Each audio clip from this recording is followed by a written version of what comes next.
The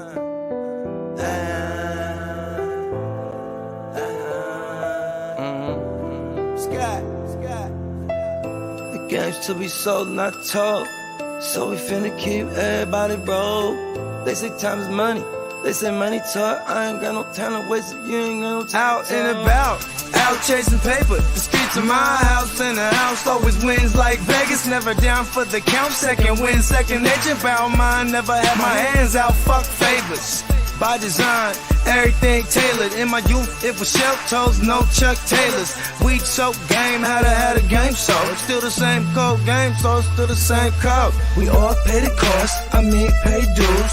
Move with the mind state that I can't lose. On the grind, push a hard line with my linemen. Back when I was young, they said it's all about timing. Feel it's my time, all the stars are aligning. I'm a diamond in the rough, couple cuts got me shining. This game you cannot cop on consignment. In the field, all we do is execute assignments. The game should be sold, not told. So we finna keep everybody broke. They say time is money, they say money talk. I ain't got no time to waste if you ain't got no time to talk. The game should be sold, not told. So we finna keep everybody broke. They say time is money, they say money talk. I ain't got no time to waste if you ain't got no time to talk. First, we get into this paper. See, I want it all, plus a mule and 8 acres. A lot of alcohol, few dad bags of paper. Run this shit like a ship and I'm the sailor. Cold, kinda like it's fresh up out the freezer. Cold, if she ain't talking bread, I don't need her. Soon as I meet her, I'ma fuck her, then I leave her. It's the old Mac knees, treat them all like bottom feeders. Break it down slow for them folks that don't know. I'm a seasoned vet, black belt out the dojo. With a wide range of weapons, so I'm out the holster. Keeping all options open, so many ways that I can fold ya. Told you from the gate, never been about no play. Get it on the go, they never been known for no delay. The game should be sold, not to be told. Keep your mouth shut, don't have to break the mold. Mac knees.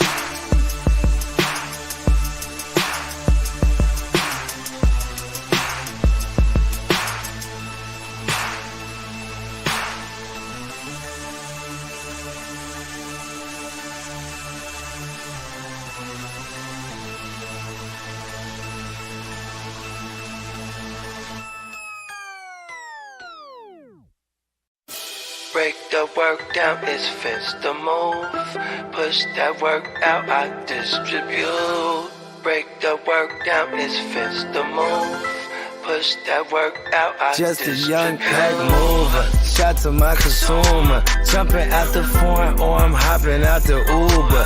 Crew clocking chips opposite of you losers. Can't be broke as a joker, got no sense of humor. Just a young pack mover, shot to my consumer. Jumping out the foreign or I'm hopping out the Uber. Crew clocking chips opposite of you losers. Can't be broke as a joker, got no sense of humor. I'm a D-boy, need abusive as users. I'm a D-boy, need abusive as users. I'm a D-boy, need abusive as users. You know I'm the boy, get money's what I'm used to. Keep it straight from the gate, so I don't confuse ya. I'm a D-boy, need abusive as users. I'ma make noise, shout to my producer. I'm an entertainer, but I ain't here to amuse ya. Yeah, fuck with shooters and they all fucking users. Come through, wake that ass up like a rooster, hella early in the morning. Early bird gets a worm. Finna get rich for 'em, food for the worms. Cutting cocaine, dropping whole things. It's a cold game, make you run your gold chain. Hungry, but I'm moving in a keto state. For sure, I beat the price on the keys in your state. Catch me running up a tire, fucking up a bag. Make me wonder how long will a good thing last. On my Curtis Mayfield, live a life I can't chill. Push a man, pushing packs, all I do is make squeal. Keep it 100, I'm just numb, yo, I can't feel none of these suckers when they say they real. Stacking Uber cash, I'm an out-of-state supply. Random Uber man, he'll get away drive. Just a young pack mover, shot to my consumer. Jumping out the foreign or I'm hopping out the Uber. Crew clocking chips opposite of you losers. Can't be broke as a joker, got no sense of humor. Just a young pack mover, shot to my consumer. Jumping out the